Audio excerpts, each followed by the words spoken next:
প্রতি ঈদের মতন এবারের ঈদেও চমক না দিয়ে থাকতে পারল না অরিন ট্রাভেলস। হ্যালো ভিউয়ার্স, আসসালামু আলাইকুম। আজ এই নতুন ভিডিওতে আপনাদের সাথে শেয়ার করব অরিন ট্রাভেলসের বহরে যুক্ত হওয়া ঈদকে কেন্দ্র করে নতুন নন এসি বাসগুলো সম্পর্কে। সম্পূর্ণ ভিডিও জুড়ে আমি আপনাদের সাথে রয়েছি শামীম আলম। প্রতিবারই ঈদে অরিন ট্রাভেলস যেমনটা তাদের বহরে নতুন বাসগুলো অ্যাড করে থাকে, সো এবারের ঈদেও কিন্তু অরিন ট্রাভেলস তাদের ব্যতিক্রম করেনি। সম্প্রতিকালে অরিন ট্রাভেলস ঈদকে কেন্দ্র করে বহরে যুক্ত করে নিয়েছে 2 ইউনিট নন এসি বাস। দেশে বর্তমানে তুলম জনপ্রিয় মার্সিডিজ বেঞ্জ OF1623 প্যারাবোলিক সাসপেনশনের ভেরিয়েন্টে সিসির উপর নির্মাণ করা হয়েছে অরিন ট্রাভেলসের এই নতুন 2 ইউনিট বাসগুলোকে। তবে এই বাসগুলোতে কিন্তু ব্যতিক্রম কিছু আনা হয়নি, যার ফলে এই বাসগুলোর সাথে তাদের পুরাতন যে বাসগুলো রয়েছে সেগুলোকে কিন্তু ডিফাইন্ড করা পসিবল নয়। তবে একটা জিনিস ভালো লাগলো যে তাদের ভরে যে মার্সিডিজ বেঞ্জ যে বাসগুলো রয়েছে সেগুলো কিন্তু সবগুলো দেখতে একই রকম। পুরাতন বাসগুলোতে যেমনটা সিলভার কালারের উপর ডিপেন্ড করে ব্লু এবং রেড কালার পেন্ট স্কিমে ব্যবহার করা হতো, সেম একই রকমের পেন্ট স্কিম এই বাসগুলোতে ব্যবহার করা হয়েছে। অসাধারণ এই 2 ইউনিট বাসে বডি নির্মাণকারী প্রতিষ্ঠান দেশেরই ফাইজুল ইঞ্জিনিয়ারিং ওয়ার্কশপ। লাক্সানা বাসে বডি শেপে ব্যবহার করা হলেও দেশের ক্যাপসুল ক্লাসিক বাসগুলোতে যেসব ধরনের টেলাইটগুলো ব্যবহার করা হয় সেগুলো ব্যবহার করা হয়েছে এবং লাক্সানা বাসে ফেক বলেটে ব্যবহার করা হয়েছে বাসগুলো ব্যাক সাইডে। তাছাড়া বাসগুলো ফ্রন্ট সাইডে কিন্তু ব্যবহার করা হয়েছে এলইডি এবং হ্যালোজেন হেডলাইটসের ব্যবহার। সেমি ক্যাপসুল বডির আদলে এই বাসগুলো বডি মেক করা হয়েছে।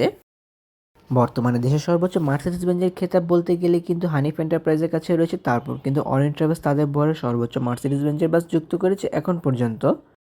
অরিন ট্রাভেলসের বহরে এই বাসগুলো ছাড়াও কিন্তু মার্সিডিজ বেঞ্জের অসংখ্য নন এসি এবং এসি বাস রয়েছে। ফাইজুল ইঞ্জিনিয়ারিং ওয়ার্কশপের গ্যারেজ থেকে নির্মাণ করা এই বাসগুলো সবগুলো কাজের থেকে কিন্তু আমার কাছে ফ্রন্ট বডির কাজগুলো বেশি ভালো লেগেছে। তাছাড়া অন্যান্য কাজগুলো কিন্তু আসলে প্রশংসার দাবিদার বলে আমি মনে করি। অনেক তো বাসগুলোর বাইরের অংশ ঘুরে দেখলাম, চলুন এবার একটু 1 ইউনিট বাসের ভেতরের অংশ থেকে ঘুরে আসা যাক। আগের নির্মাণ করা বাসগুলোর ড্যাশবোর্ডের মতনই কিন্তু এই বাসগুলোর ড্যাশবোর্ডগুলোকে নির্মাণ করা হয়েছে, যেখানে চালকের আসনের কাছে ব্যবহার করা হয়েছে সম্পূর্ণ এই গাড়িটি পরিচালনা করা সকল সরঞ্জামাদি।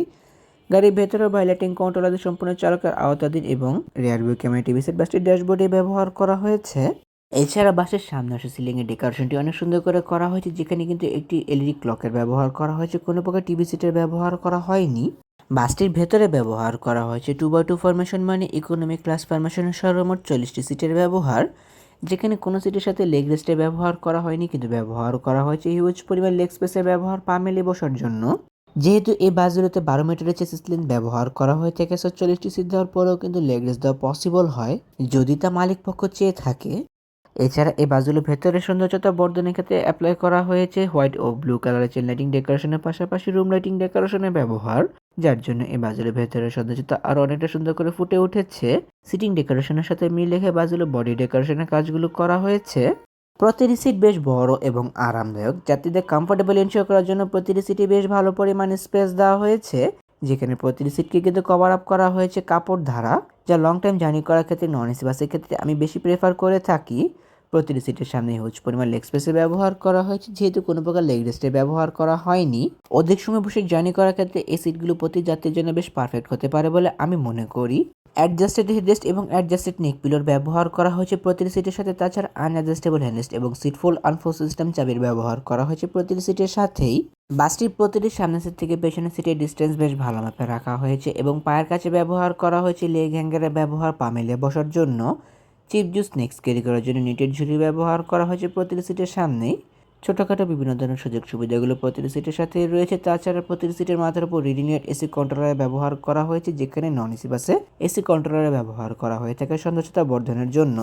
অরিন ট্রাভেলসে বহরে যুক্ত হয় এই বাসগুলো আপাতত কোন রুটে সার্ভিস প্রদান করবে তা ফিক্সড করা হয়নি, তবে ধারণা করা হচ্ছে যে এই বাসগুলো হয়তো রংপুর থেকে মহাখালী রুটে নিয়মিত সার্ভিস প্রদান করবে, যেখানে ঈদ উল ফিতরের আগে তারা যে তাদের বহরে বাসগুলো যুক্ত করেছিল সেই বাসগুলো কিন্তু আপাতত ঢাকার মহাখালী রুট থেকে সরাসরি রংপুর রুটে নিয়মিত সার্ভিস প্রদান করছে। বাসগুলোর অসাধারণ কাজের জন্য অবশ্যই প্রশংসার দাবিদার রাখে ফাইজুল ইঞ্জিনিয়ারিং ওয়ার্কশপ। বাসগুলো front, back, side, body finishing এবং কালার কম্বিনেশনের কাজগুলো তারা অনেক সুন্দর করে করতে পেরেছে এই বাসগুলোর উপর। তাহলে ভিউয়ার্স, ভিডিওটি কেমন লাগলো তো কমেন্ট করে কিন্তু অবশ্যই জানাবেন। যদি ভিডিওটি ভালো লেগে থাকে তবে অবশ্যই লাইক ও কমেন্ট করবেন এবং ভিডিও লিঙ্কটি আপনার বন্ধুদের সাথে শেয়ার করতে পারেন। এমনই কিছু ভিডিও পেতে কিংবা দেশের পরিবহন জগতের সকল তথ্য বিস্তারিত জানতে কিংবা নতুন বাসগুলোর আপডেট সবার আগে পেতে অথবা ভ্রমণ সংক্রান্ত কোনো তথ্য জানতে আমার এই চ্যানেলটিকে সাবস্ক্রাইব করে পাশে থাকার অনুরোধ রইল। খুব শীঘ্রই ফিরছি নতুন কোনো ভিডিও নিয়ে, সেই প্রত্যাশা আজকের ভিডিও এখানে শেষ করছি। আল্লাহ হাফেজ।